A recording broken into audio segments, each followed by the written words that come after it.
Before we bring on the former Attorney General, though, we do have some breaking news that I want to start with tonight. Part of this was broken by NBC News tonight. Part of it was broken late this afternoon by Voice of America. We've got NBC News' national security and military reporter standing by. But what this is about is the deadliest combat incident since President Trump has been in office, the loss of 4 U.S. Army Special Operations soldiers in Niger on October 4th. Now, our understanding of this story and the loss of these soldiers has evolved on sort of 2 parallel tracks since we first learned about the ambush that claimed these soldiers' lives. There's been these 2 tracks. Domestically, it has been strange to the point of perplexing and is now a major story of the Trump presidency that the president spent 12 days after these combat casualties occurred. 12 days after we now know a National Security Council statement was drafted for him to issue about those deaths. It took him 12 days to even answer questions about why he hadn't acknowledged publicly in any way that those deaths had happened. The president's refusal to discuss the loss of these soldiers or the circumstances in which they were killed has now stretched beyond the initial 12 days to almost 3 weeks as he continues to refuse direct questions on the subject. Will you authorize the mission there? Thanks, Peter. Thank you, Over. Thoughts on the Secretary's remarks? Thank you. Can you tell the public what happened in Niger? Mr. President, any questions on the ambush? Thank you. Do you regret that Maisha Johnson is this way? Thank you. President Trump, is there anything more you'd like to say to Maisha Johnson? Great, thank you. Those last questions that the president walked away from, those where the reporter mentioned Maisha Johnson, those questions reflected the emotionally difficult terrain that the president has steered the national conversation to, rather than talking about what happened in Niger. I mean, he's not just refusing to discuss the Niger ambush or the 4 soldiers who were lost. He's chosen instead to volunteer false information about how he and other presidents have contacted military families when service members have been killed in action. Today, the widow of Sergeant LaDavid Johnson, who was killed in the ambush, she appeared on ABC News this morning and gave a remarkably moving testimony as to what she has been through and she and her family has been through.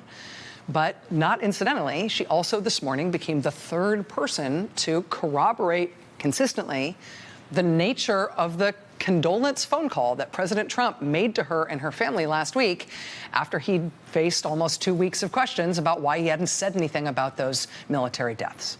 Maisha Johnson confirmed that what had previously been described by a family friend and Congresswoman Frederica Wilson, who's now become a major target of the president and the White House and his chief of staff for her role in this matter.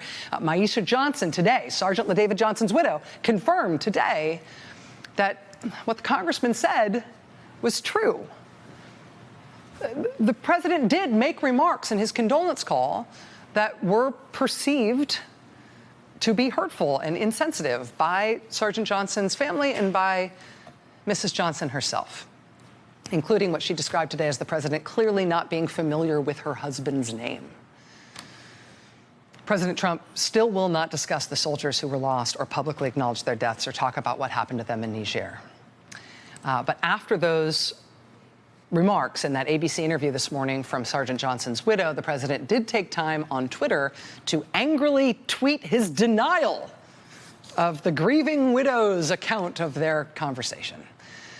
So it is still emotionally inconceivable that we are now having more than a week-long discussion about the president mishandling his communications with Gold Star families and making untrue remarks about those interactions and about how other presidents handled those interactions. It is still almost impossible to get your head around that they are screwing that up, too.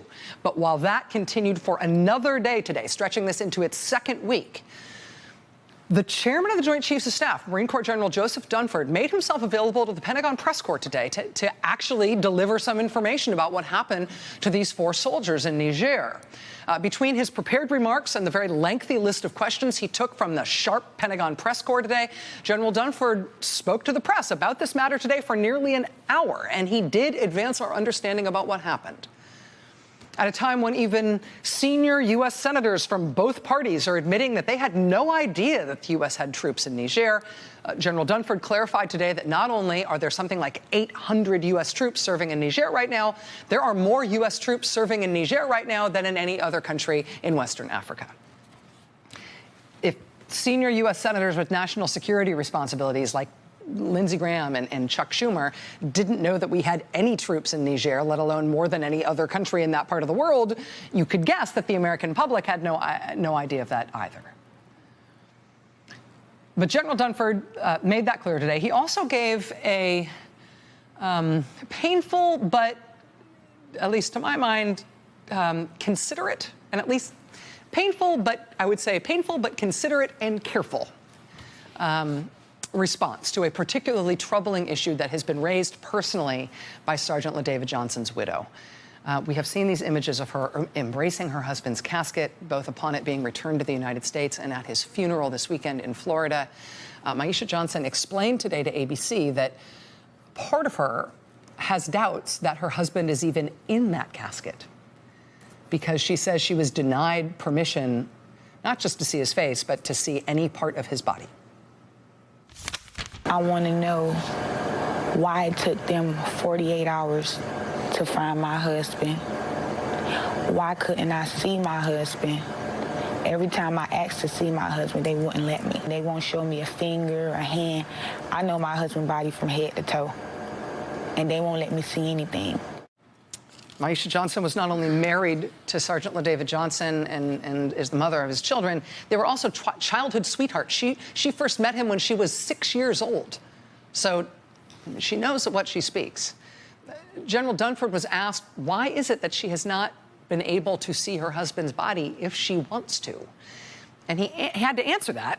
And again, I think he tried to answer it as sensitively and with as much emotional reticence as you can have around this incredibly fraught and personal issue. He suggested that while protocol might sometimes suggest that family members would be cautioned against looking at their loved one's remains in a case like this, he said ultimately it is up to the family. And so the implication of General Dunford's remarks today is that if Sergeant Johnson's widow wants to see, she should be allowed to see. Very difficult issue. General Dunford also explained today that the Pentagon timeline for the incident includes the as yet unexplained fact that it appears the soldiers who were ambushed on October 4th, they don't appear to have placed a call for help, a call for backup, until an hour after the attack started. We don't exactly know what that means, but we know it's the subject of investigation. General Dunford also explained today for the first time that an American remotely piloted vehicle, as he put it, an American drone, hadn't been assigned as surveillance overwatch for the Green Berets operation that day, but once the U.S. military was aware that this firefight was underway and that this patrol was in trouble, an American drone that was overhead and nearby for some other purpose was retasked to go fly over the scene of this firefight. According to General Dunford, that drone was there within minutes. So that was all concrete and new information from the chairman of the Joint Chiefs of Staff today, who, again, spent almost an hour with the Pentagon press corps taking lots and lots of specific questions and offering what seemed to be as much information as he could give, even as many of his responses basically was just him asking for patience on the part of reporters until the Pentagon and the FBI investigation can get further along in terms of fleshing out the facts of what happened.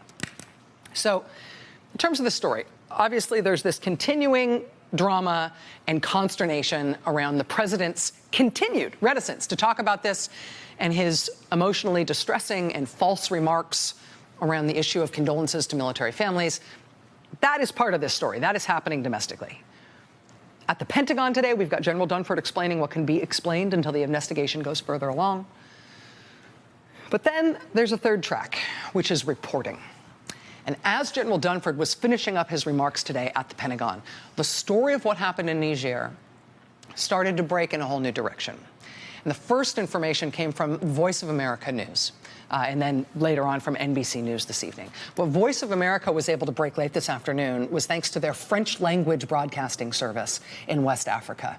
Journalists at the French language version of Voice of America, they were able to interview the mayor of the town where the ambush took place, where these American soldiers died. They interviewed the mayor of Tongo Tongo, which is the name of the town nearest to where this ambush happened. The mayor's name is Almu Hassan, according to VOA, and he's now given VOA an explanation as to how this attack happened. He says, you can see from the subject there, he says his village set up these U.S. soldiers. Quote, "The attackers, the bandits, the terrorists have never lacked accomplices among the local populations." He describes a scenario in which residents of his village intentionally delayed the soldiers while the ambush was being set up by these militant groups. The mayor said that the village chief, the tribal chief in that village, has now been arrested on suspicion of having been involved in setting up the soldiers. That report about the tribal chief from that village getting arrested, that was confirmed in the National Assembly in Niger today when they debated extending a state of emergency in the part of Niger where this attack happened. Voice of America also interviewed the head of a newspaper in Niger's capital city who says that he's been briefed on the ambush by Niger's defense minister. His explanation was this, quote, "It turns out that this village was a little contaminated by hostile forces. The American unit stayed a little longer than expected because apparently people were aware something was going on," meaning the American forces were purposely delayed in order to give the attackers time to set up the ambush. According to the newspaper source and other local sources, quote, "While the soldiers were still in the village, a fake terror attack was staged nearby. The soldiers rushed to the scene, whereupon 50 or more assailants with vehicles and motorcycles opened fire with Kalashnikovs and heavy weapons." So that account, based on sources including the mayor of the town where the ambush happened, leads to this reporting from VOA. Villagers suspected of luring Green Berets into Niger ambush. So that breaks Voice of America this afternoon. Then this evening, NBC News national security and military reporter Courtney Kuby, along with Carol Lee and Ken Delanian, breaks the Pentagon side of this story. Now, they're sourcing their report to 3 U.S. officials who have been briefed on the matter. Courtney Kuby and her colleagues report this, quote, "An emerging theory among U.S. military investigators is that the Army Special Forces soldiers ambushed in Niger were set up by terrorists who were tipped off in advance about a meeting in a village sympathetic to local ISIS affiliates. The group of American Green Berets and support soldiers had requested a meeting with elders of a village that was seen as supportive of the Islamic State. Quote, investigators are leaning toward a conclusion that local militants used the meeting in the village of Tonga Tonga to mount a sneak attack. Villagers sought to delay the troops as they tried to leave the village. Once they did depart, militants attacked them with small arms and machine gun fire. Soldiers dismounted from their vehicles and began returning fire. They were soon facing mortars and rocket-propelled grenades. The soldiers then got back in their trucks and retreated about a mile before they were ambushed again. Quote, the attackers had trapped the Americans in a kill zone where they could envelop them in fire. The 2 separate ambush sites could explain why Sergeant LaDavid Johnson's body was found more than a mile from the coordinates where the other dead and injured troops were evacuated by helicopter. So we had earlier reporting that this ambush was the result of a massive intelligence failure on the part of the U.S. military. That is now being investigated both by the military and by the FBI. These new reports suggest some of the specifics about where that failure might have turned fatal. There is a lot that is hard to get our heads around about this ambush and the loss of these 4 soldiers. I mean, regardless of the oddities and failures of this particular administration, it's strange overall that leading senators with defense responsibilities don't know about U.S. troops serving in danger in a particular country. 800 U.S. troops in Niger, more than any other nation in Western Africa. Separate and apart from anything specific in this administration. It also remains a weird thing that the Pentagon's Africa Command, AFRICOM, is headquartered in Stuttgart, which is not in Africa. I mean, there are, regardless of this administration, preceding anything specific about this presidency, there are hard things to get your head around in terms of American responsibilities and expectations here. It remains hard to get your head around the thing that this deployment, technically is probably legally justified by the 9/11 attacks. That's probably the legal authority under which this deployment is happening, right? The 9/11 attacks, which actually had more to do with Germany than they did with Niger in terms of where they were planned and launched from. So there's a lot that has nothing to do with the Trump administration that is hard to get your head around this deployment and this attack and this grievous, grievous loss. But then you add on top of that the particularities of this administration, which hasn't bothered to appoint a director at the National Security Council with responsibility for Africa, which hasn't bothered to appoint an assistant secretary of state for Africa, which just inexplicably last month angered and infuriated the neighboring nation of Chad by adding them to the president's travel ban, despite Chad being our most experienced, battle-hardened military ally in the region against Boko Haram and other militant groups associated with ISIS and al-Qaeda and all the rest of it. And of course, at the apex of responsibility here, we still have a commander-in-chief who will not discuss this incident. Even today. Will not talk about it. And thanks to this new reporting from Voice of America and NBC News, we at least do have our first disturbing key insight into how that day may have unfolded and why. Joining us now is Courtney Kuby, NBC's national security and military reporter, who's the lead reporter on this scoop tonight. Courtney, thank you for being here. Thanks for having me. So, can you tell us where this story came from? Obviously, you can't reveal sources that you're not naming in your piece, but when you describe this as a theory that investigators are leaning toward, how hard are they leaning on that, and do we know the basis for them doing so?